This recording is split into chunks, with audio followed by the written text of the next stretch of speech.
Olá, meus irmãos, que alegria poder estar com vocês.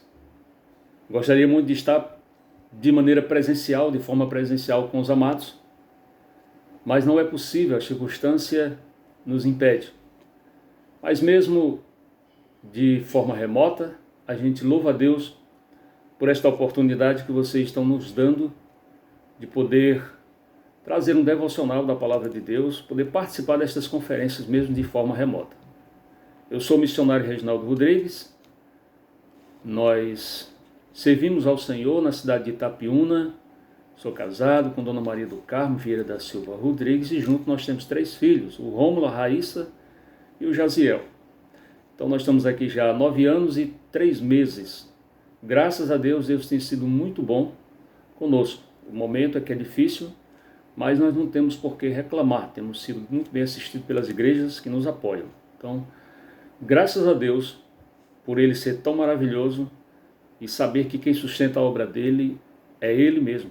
Então Ele tem usado pessoas para nos abençoar. Sem mais delongas, vamos para o nosso devocional. Abra sua Bíblia em Atos capítulo 20, verso 17 ao 20. Diz assim a palavra de Deus. De Mileto mandou a Éfeso chamar os presbíteros da igreja. E quando se encontraram com ele, disse-lhes: Vós bem sabeis como foi que me conduzi entre vós e em todo o tempo, desde o primeiro dia em que entrei na Ásia, servindo ao Senhor com toda a humildade, lágrimas e provações, e pelas ciladas dos judeus me sobrevieram, jamais deixando de vos anunciar coisa alguma proveitosa, e de vos ensinar publicamente, e também de casa em casa. Amém. O apóstolo Paulo está se despedindo desta igreja.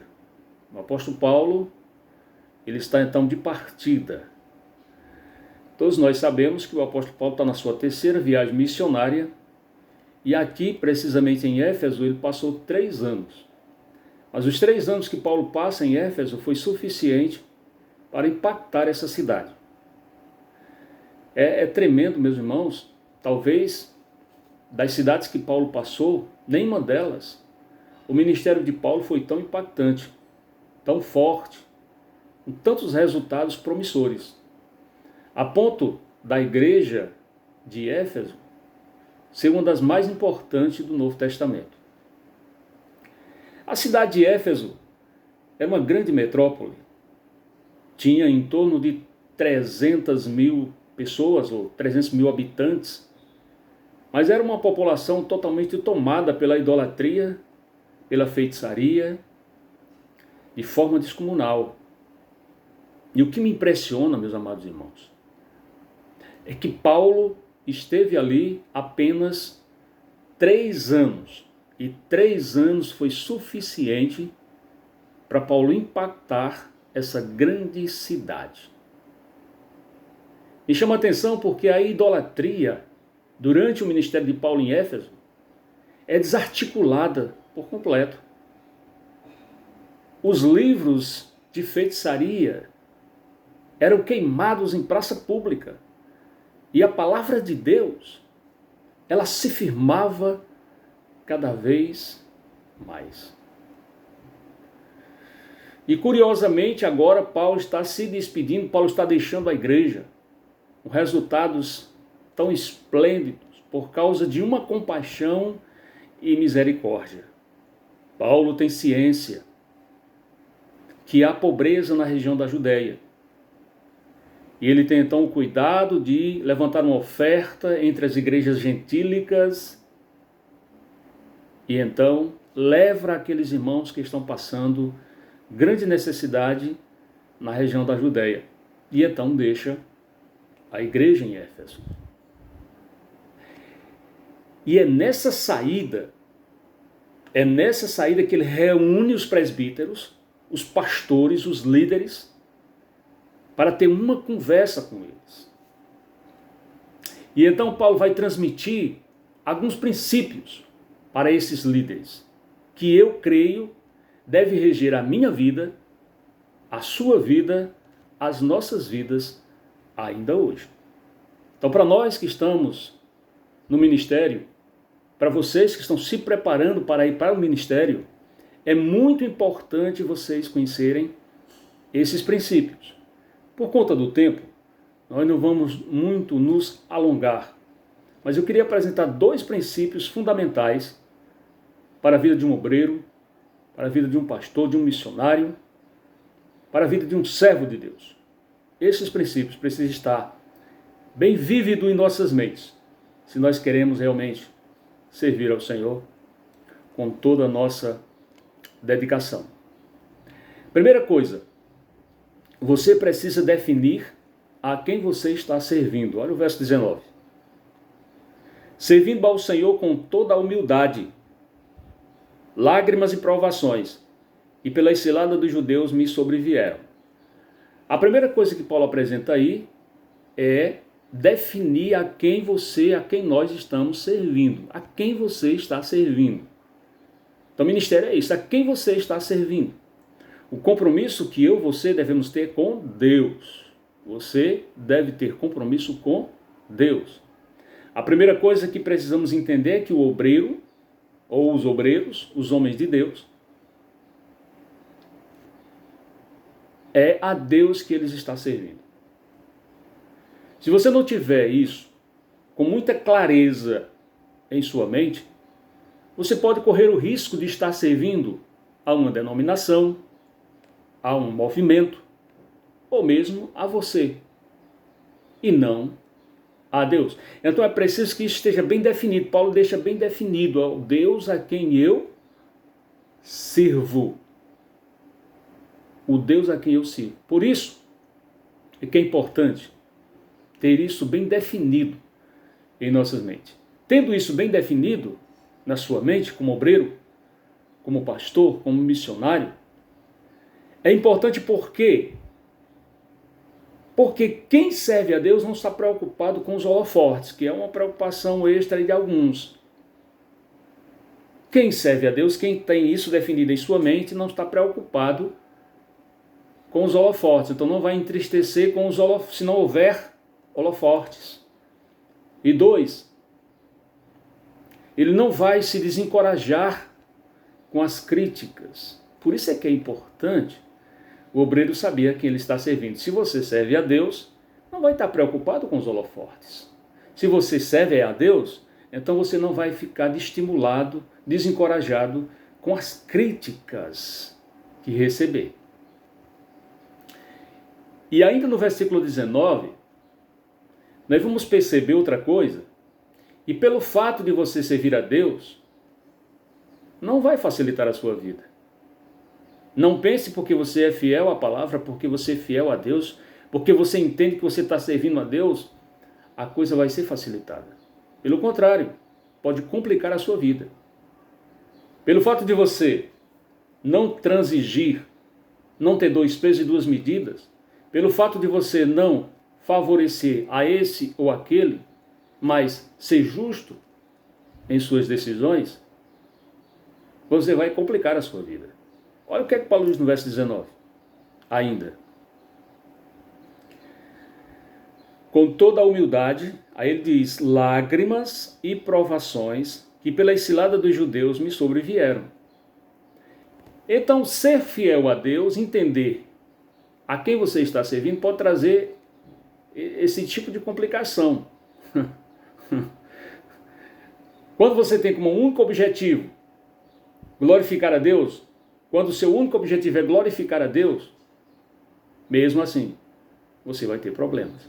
Então é preciso que a gente tenha isso em mente, é preciso que a gente tenha isso em mente.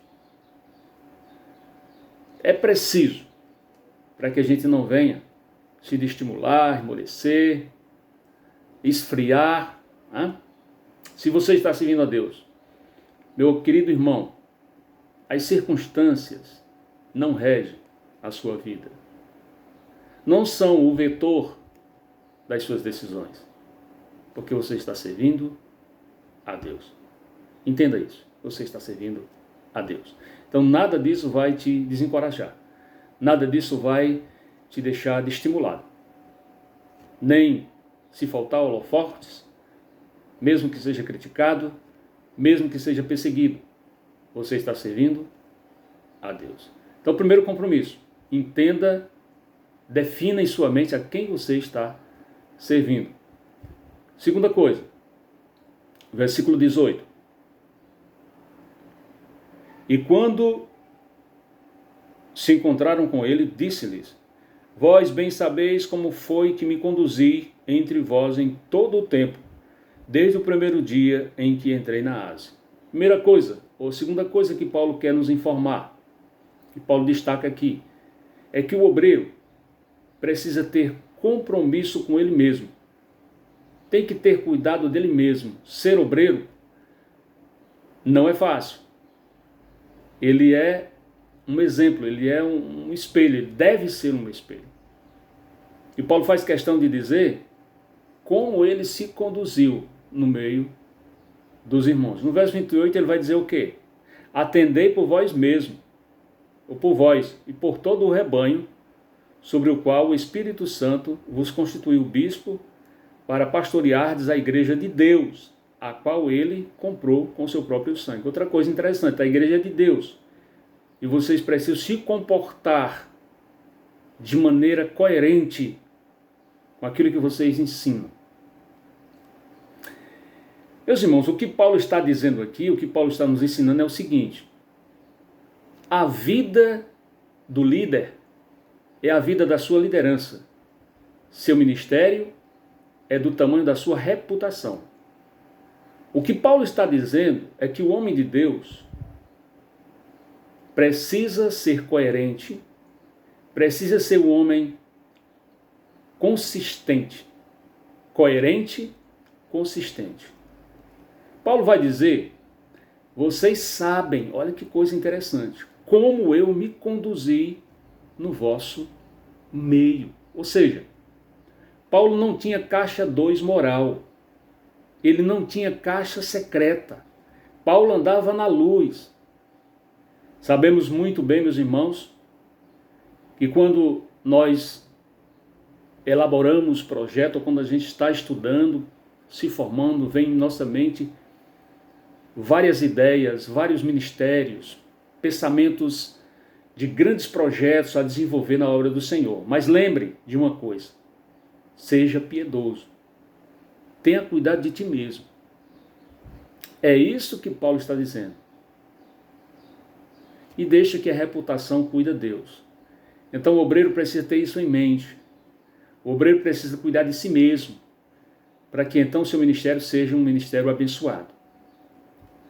Para nós concluirmos, há um ditado popular aqui no nosso país que diz o seguinte: a última impressão é a que fica. Mas para nós obreiros, para nós servos de Deus, para nós crentes, essa expressão está errada. A impressão que deve ficar é a primeira, a última e a do meio. Não adianta você começar um belíssimo ministério, 20 anos de ministério brilhante, e você retroceder, e você falhar. Tudo que você fez será passado uma borracha em cima. Então, eu, você, nós precisamos ser coerente, consistente naquilo que nós ensinamos. E Paulo está dizendo para esses presbíteros, pastores, líderes: atende por vós mesmo. Vocês viram em mim um exemplo de vida, de testemunho. Se vocês querem que o ministério de vocês seja um brilhante, seja abençoado por Deus, vocês precisam ser consistente, ser coerente com aquilo que vocês ensinam. Então o apóstolo Paulo não tinha, de forma alguma, caixa secreta. A vida de Paulo era uma vida limpa. A vida de Paulo era na luz. E para nós servirmos ao Senhor no ministério, em primeiro lugar, nós precisamos, com certeza, saber a quem nós estamos servindo. Se é a Deus, se é uma denominação, se é ao grupo, movimento, a quem você está servindo? Defina isso na sua mente. Defina. Se você serve a Deus, você não vai se aterrorizar e nem se amedrontar com as críticas Você não vai estar ansioso por holofortes e você não vai de forma alguma se amedrontar pelas críticas e perseguições, como aconteceu aí na vida de Paulo. E em segundo lugar, se você serve a Deus, você precisa ser coerente com aquilo que você está pregando, ou seja, um compromisso você deve ter com você mesmo. Cuida de ti e da igreja de Deus. Que Deus nos abençoe. Muito obrigado por esta oportunidade. Que Deus abençoe essas conferências e que seja uma bênção na vida dos amados, na vida de todos nós. Em nome de Jesus.